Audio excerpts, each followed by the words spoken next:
You take the red pill, you stay in Wonderland, and I show you how deep the rabbit hole goes.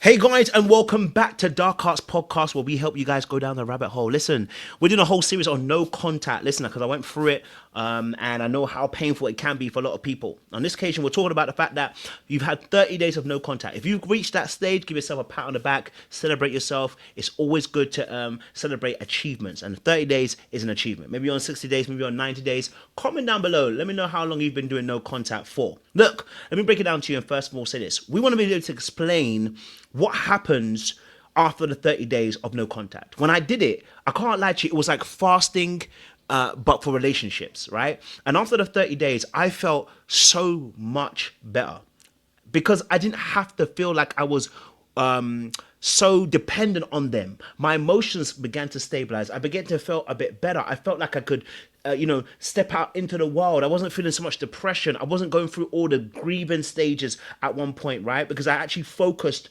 for a good month and a half or so before I actually had contact with the person. And I'll tell you, listen, it was amazing time because when you start it, it's like hell on earth. Yeah, people don't tell you that, but I'll tell you this straight. The beginning is like hell on earth. And then you get to a place where you're like, actually, this is actually working. I'm benefiting because I'm feeling stronger. I'm feeling like I can actually live my life again. So we're going to break down a couple of things as to what happens after the 30 days and what you can expect when you do 30 days of no contact. And again, if you are there, well done. Keep yourself a pat on the back. Even if you broke it and you're still doing it again, well done. Because listen, it's not just about falling, it's about getting back up again. That's what makes us champions. That's what makes us winners. All right, listen, let's jump into this video. But before we do, like, share, subscribe, click on that bell button for notifications of the uploads. Let's get into this video. Okay, number one, I want you to understand that when you do 30 days of no contact, and even slightly before then, right, what you're going to realize is your emotions are going to stabilize. You know, I talked about in my other videos about your anger, your sadness, your depression, your negotiating, your bargaining, your guilt, your shame. All those feelings are going to come up because they're natural human being feelings. You're going to feel fear. You're going to feel sadness, all these things. And you must allow it to flow. It's like a river. Your emotions don't need to be suppressed or repressed. They are messages that you need to be able to garnish something from.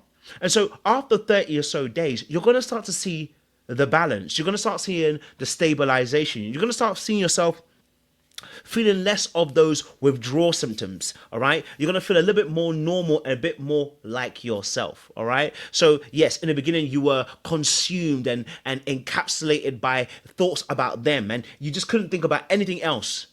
I remember my one, the first 2 weeks were hell. Oh my days, blood. There was days I was sitting on the floor and I was like, get out right now, see end of you and me. I was singing, there's always that one person that will always have your heart. Like, I was singing songs, bro, on the floor. You know what I'm saying to you? I was in prayer day in and day out, and I'm still in prayer as well because I think it's always good to pray. You know, that Jesus is Lord out here. You know what I'm saying to you? But now you got to 30 days, you're not thinking about them so much, right? Let me know if that's the same thought for you. Click down below in the box. It's called a comment section, right? Number two, your ex might start to notice your absence. You see, on your 30-day journey, you were focused on you. You were focused on just trying to get past this grieving process. What you didn't realize is, and someone gave this a great analogy, as you're climbing up the mountain, you can't see the other side. The other person's also climbing the mountain. And they're also huffing and they're puffing and they're feeling like they're tired, they're broken. They're having to do their own work and go through the grieving process because at first when they dumped you, they felt so good when they dumped you. They felt like a weight was off their shoulders when they dumped you. But now they're like, damn, I ain't spoken to such and such in 30 days. I thought they would have broken by now. I wanted them to break it. I wanted them to come searching for me. I wanted them to come and collect me. I wanted them to fight for this love. But you didn't do it. And now they're having to reconsider whether their choice was the right kind of choice, right? They were expecting you to break and to beg, and you ain't did that. Now you stood your 10 toes down in the ground, right? Now they might be a little bit more curious to find out, what's going on with you? Okay? Number three, you'd have gained more clarity on that relationship. And this is really why it's really important to do the no contact, because actually you may realize that relationship was an absolute hogwash. Yeah, you might realize actually the relationship was a mad thing, cuz I'm a sexy you, and this is what I'm dealing with. You know what I'm saying to you? You were in that relationship. You were like a crackhead. Their love was like crack to you. You couldn't seem to get out of their vicious cycle of love and affection. You thought you would never ever leave, and now you realize actually, nah, I don't think I need them like that. I don't think I need them like that. I don't think that's what I need. Right? Right? You're seeing it differently now. You know what I mean? What y'all tell him, huh? Come on, Benedict Arnold. What y'all tell him?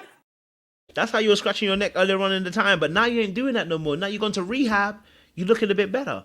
And now you've got clarity in a relationship to say, actually, is this person the right person for me? Was I settling? Was I pedestalizing them? Was I losing myself? Was I allowing them to get away with way too much? Was my boundaries compromised? Was my values compromised? When I took my no contact, I realized, oh my days. My boundaries were off. I pedestalized. I lost myself. I got way too invested in them. And I did not hold my form at all. Where did I go? Well, love can sometimes do that to you. But when you don't realize you're toxic yourself, that clarity will help you realize, maybe I had it wrong the first time. You know what I mean? Number 4, if your ex was emotionally immature, they might test you. So in that time when you decided you're going to take a break, they may come back.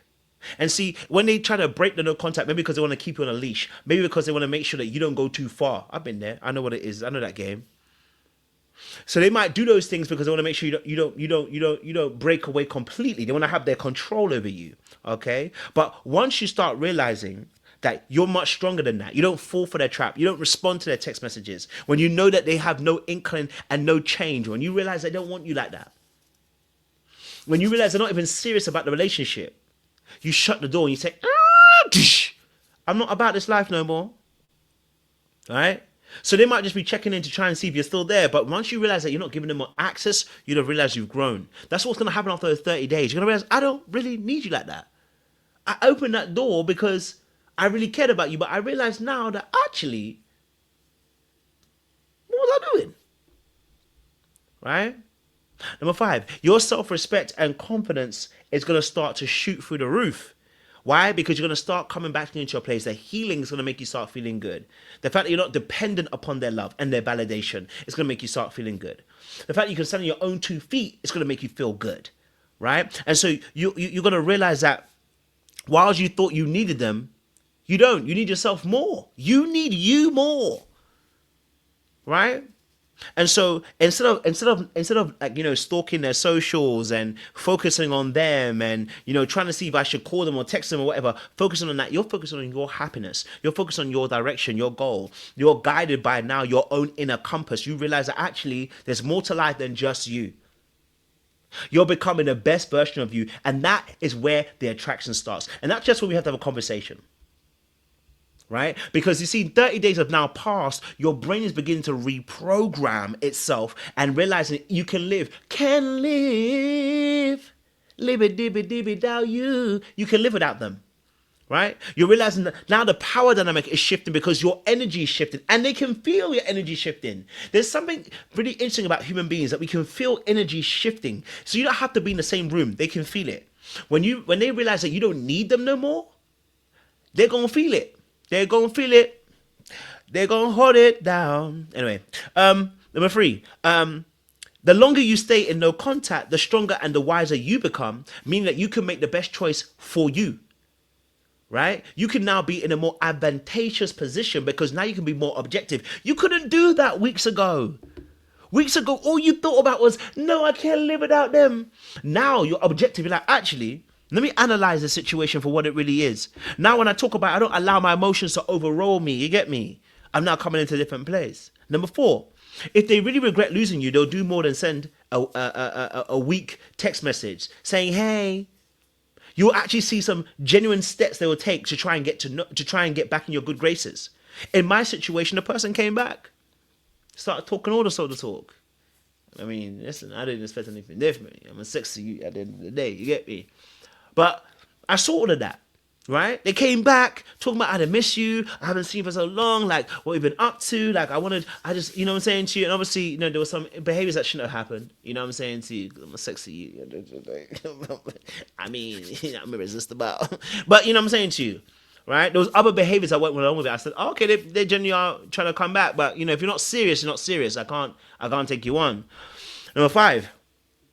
You becoming the best version of you, honestly, is the most sexiest you're going to ever be. And the most attractive you're going to be to any person, especially to a woman. The fact that you're focused on you, women want men to focus on them. Women don't want men that focus on them. All right? The women that are manipulative want you to focus on them. But the women that actually are healthy and good for you, they want you to have a healthy sense of you. They want you to be a go-getter, an achiever, an ambitious person who focuses on their goals. And they want to know that you are going to hold them in high esteem, but not necessarily put them on a pedestal. They want you to feel that they're valuable, but not put them on a pedestal. They don't want to be worshipped. You see, whenever you worship something, there's also has to be a sacrifice. So and the Bible even lets us know that we are a living sacrifice. Our bodies are a living sacrifice unto him. We don't sacrifice ourselves physically, but spiritually we do. And if you let this girl be a person or a man, be a person who you're going to worship, you will become their sacrifice and you will die an early death emotionally. It won't work for you. So I'm letting you know, listen, the 30 days you've done well. Keep pressing on. If they're not showing honest and earnest interest in you, keep pressing forward. You're doing well. And as you do it, you trust me, they will notice. Because if you've ever been in the gym before and been consistent, everybody notices that you've been to the gym. Right? I'm sure you can tell that I go to the gym. You can see by my body type. I don't need to say it. Or I just said it right now. But yeah, you get the point.